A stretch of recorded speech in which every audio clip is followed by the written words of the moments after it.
I just can't get into podcasts. They're so boring. You're missing out. You guys should really check out this new one. It's called Keep It 99. Keep It 99, huh? Yes, Keep It 99. And did FaZe just lose the game? They lost an empire from $1 billion valuation to a literal ghost town on Christmas Day. The biggest name in gaming industry has officially hit rock bottom. Founders are stepping down.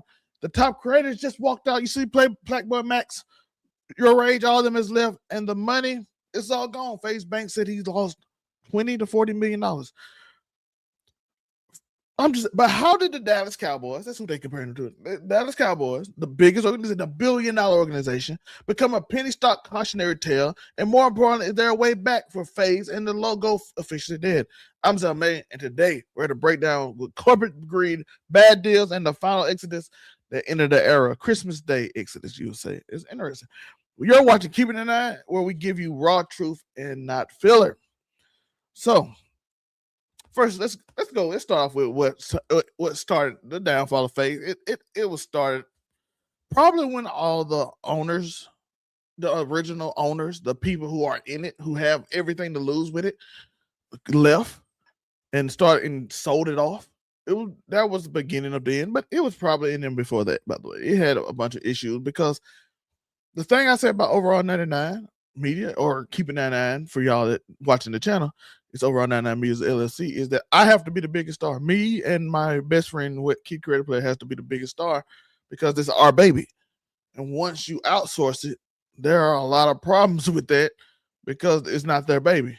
They want their own baby. They want to create their own thing. They want to create their own image. They want to create their own name. When you hear Mr. 99, you think of me and Kid Creator Player. You don't think of other people. Even on this channel, you don't think of Unico. Unico, do you hear me? You don't think of Asian and Ebony because you think of Life of Views. Even though when you think of Afro comedy, you probably do think of this with Casual Conversations and Just a Fan back in the day in wrestling. But he's a little bit blurred too, so it's a little bit everywhere. So Afro might be on this thing with me, so he probably there. But for the most part, you don't think of that because, again, when you think of FaZe, you think of Banks, Apex, and the people that started. You don't necessarily think of the new people, except for right now, because they're gonna build their own thing, right? The way AMP right now is gonna work simply because they are the brand, they're the owners of it, right? They are the one working. Shout out to the kid Marvin 9. He got a question to ask. But while we wait on his question, let's start with what happened and what started the downfall. Y'all remember the Tfue situation with Banks, and there's a bunch of other situations they have, little random scandals.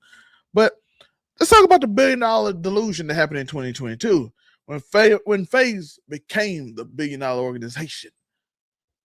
The SPAC merger, aiming for $1 billion valuation. It was supposed to be the culture brand of the future. It was gaming. Gaming was the big thing. You just had Ninja. Now you had TSM. You had all these personalities starting to take off. Then you had the big 2020, right? When Valkyrie and Among Us crew and all those people started taking off with personalities. Then you had the growth of Castanet and AMP and Your Rage. Do I play football? I look like you coach. I would be a coach, but I'm not. Unfortunately, I do not. I did play football back in the day, but I didn't. I appreciate the compliment. I think this is a compliment. But we had to have a reality check. And by the way, shout out to you, the kid. But we had to have a reality check because the stock rate cratered almost immediately. Within months, it dropped from $20 to less than $1. The burn rate, the company was losing tens of millions of dollars a year, spending heavily on lifestyle content and executive salaries while failing to monetize its massive following. Yes, like they were spending money on people who didn't stream. I don't know how that was the first one. That was the biggest mistake. FaZe Banks had a better idea, but at least the only thing I think about the 2022 brand was that you have people that was relatively safe, so you could make money off the brands, but you didn't have nothing else to it. It wasn't an active thing. Like a lot of the people they had might was a good idea at the beginning, but maybe if you could have got a Valkyrie or somebody like that, like 100 Thieves style, you can might have did it. But then these people don't stream; they're not constant content creator. So then you burning money basically, and you paying these people absorbing the amount of profits for the executives and all that. So it was all bad. It was people that didn't really care for the brand, just celebrities that were just paying to put their name on it. and then not do brand deals half the time, which was confusing. Which we're gonna get into that in a minute about the brand deals. Next up, we had the fire sale and acquisition. By 2023, the esports winter hit hard. FaZe went through massive layoffs, up to 40% of the staff, and eventually sold the entire company to Game Square Holding. In all stock deals worth just $17 million, a staggering 98% drop from the peak evaluation. Only $17 million. The reboot, Game Square tried to save the brand by bringing back the OG founders, which we didn't know about. We knew Banks was in it. FaZe Bank tempered Apex to run FaZe Media, hoping to restore the brand's edge authenticity, which is what we come from, right? That's where we at now. We had start bringing in more modern people. You have your Rages, you have the Blackboy Max, you have the Ronaldos, you have the Lacey's, Silky, which I'll be honest with you, it did. They won Org of the Year twice. But the problem comes in is you're dealing with streamers. And streamers are not normal people. I keep saying it, especially when they get famous young and don't have normality. You might consider Duke Dennis or somebody like that who had to work a job, or some other people who had to work jobs, maybe agent, or somebody who probably have like more of a real world experience. These kids were young. Steve Renato was doing Fortnite famous at 16. They didn't show up to the brand deal shoots, which as a company, you don't make money off them right now because they weren't trying to get money from them until later, which we learned at 20%. And you were paying for free housing, free home, and everything else. But the way you get your money back was through brands. I saw them like Lacey didn't show up, so they kicked them, so everybody got upset. And I'm like, yeah, in the real world, you don't show up to an important shoot. The only way the company makes money. It's gonna be a big problem for most people. But again, streamers are not that way.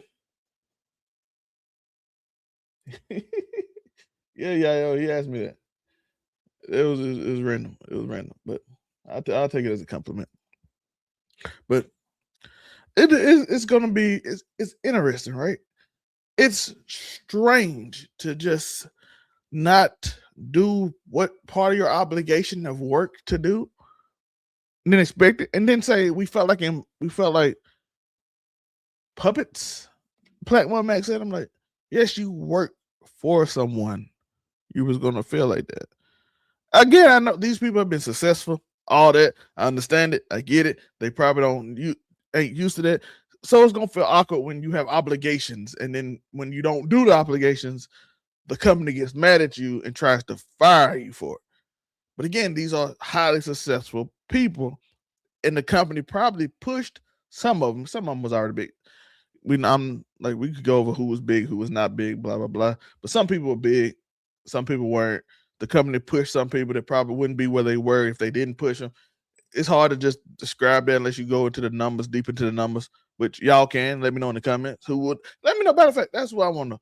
Who would have been big without FaZe, and who needed FaZe? Who did FaZe need, and who needed FaZe? FaZe needed all of them because it worked out for them. They started looking good. But like I said, if you don't show up to certain events, you don't do certain things, you probably get fired from most jobs. And like I said, streamers are an abstract case. They aren't used to that. So, I'm doing this video live just because I'm tired and don't feel like editing it. So I think I talk very well, but I appreciate everybody that come through and watching live. Which leads up to the last thing, the Christmas exodus. The most recent and likely nail in the coffin for the credit side FaZe happened just days ago. The walkout on Christmas Day 2025. The core roster, including FaZe Adapt, a 14-year veteran, Stable, Ronaldo, Jason, Wing, and Lacey, all announced their departures. The conflict, reports indicates the contract negotiation with new investor Matt Kalish, Hardscope, collapsed. They was offering 20, they was saying 20%. They didn't want to give that. Creative felt like they were being treated like puppets with no creative control or fair financial upside. The end of FaZe Media falling, Bank stepped down as CEO. That happened a few months ago. The FaZe Media division effectively shut down. And now it's basically just the esports thing. Now, again, I told you a bunch of reasons why it was going to fail. They were going to always feel like they the ones who make the company and not somebody else, not a suit. I'm the one that make the money. But they don't realize, sometimes you don't realize how much money somebody put into you. Rappers feel like this too. Because some people wouldn't be big. Like I said, some of them would have been big regardless. Your Rage was already big. Stable Ronaldo was big. I don't really know much about the other guys. So I can't tell you about them. I know your Rage and Step Renato was already known. So I can't tell you about no one else because I don't know to give you that information. But y'all, like I said, you can tell me in the comments. But at the end of the day, this is not gonna make money. It's a terrible business practice. It is an awful business practice. Getting a group of streamers, paying for their house, and having them do content is like a money sink, unless the person in charge is one of you who's in charge. Like the CEO or big name has to be in charge and active. If FaZe Banks was more active doing it, he can probably make some things happen. But if you're not part of it, they just gonna do what they want. Because the idea is, even if I did help make you, or the FaZe did help make them, once they got big enough, the feeling of I don't need you, and this is not fair to me because I'm so big now that you're holding me back, and I'm not having, as they said, felt like puppets with no creative control or financial upset. Because I'm bigger now. I'm bigger than the program. Even with me, with overall 99, if we blow up, listen, I'm expecting people to go do your own thing after. I'm supposed to be the biggest star, me, a kid credit player. The rest of y'all, hope y'all have a great life. Go and do your thing once you get big enough. I already expect it because it's not like a natural occurrence. Now, mine is more podcasting and talking, which is easier to brand, and you have to show up to work and do the sponsors and the brands compared to a stream in which streamers, like I said, they are different brand people. But it was never going to work. AMP going to work until they all retire. And then it's not going to work no more. The only thing you're going to do is like esports. Every other org you saw went to esports. I think 100 Thieves went to esports mostly now. You don't see the content houses teams no more. NRG tried it with Day and Hamlins, and you saw what happened. Day and Hamlins just didn't show up no more. You continuously see it work. It doesn't work. That cool factor doesn't work because, again, once you get a certain size, it doesn't seem like an upside for you. And you can't wrap them in like a rapper because rappers, they'll just get the wrap around and just, oh, we'll have you on a 360. You owe me like $20 million. So until you can pay me that, we own you and all that, and we own the rights to the music and all that. So rappers have to go through a lot. You can't say I own the rights to your streams. So it's not going to work the same way. The same way music wouldn't work in terms of executives, it wasn't the label. So that's basically the reason. That's the rundown, quick rundown. I want to give y'all a quick little video on it. I might do a bigger one with more examples and more things. I just want to give y'all a quick stream just to give a quick rundown. I do appreciate y'all for coming through. Shout out to y'all. With the bomb, you know what I'm saying? Shout out to that. Shout out to y'all. But I do appreciate y'all. And like and subscribe to that notification bell. I am your Top Gun Normie, Zell May. Peace. I just can't get into podcasts. They're so boring. You're missing out. You guys should really check out this new one. It's called Keep It 99. Keep it 99, huh?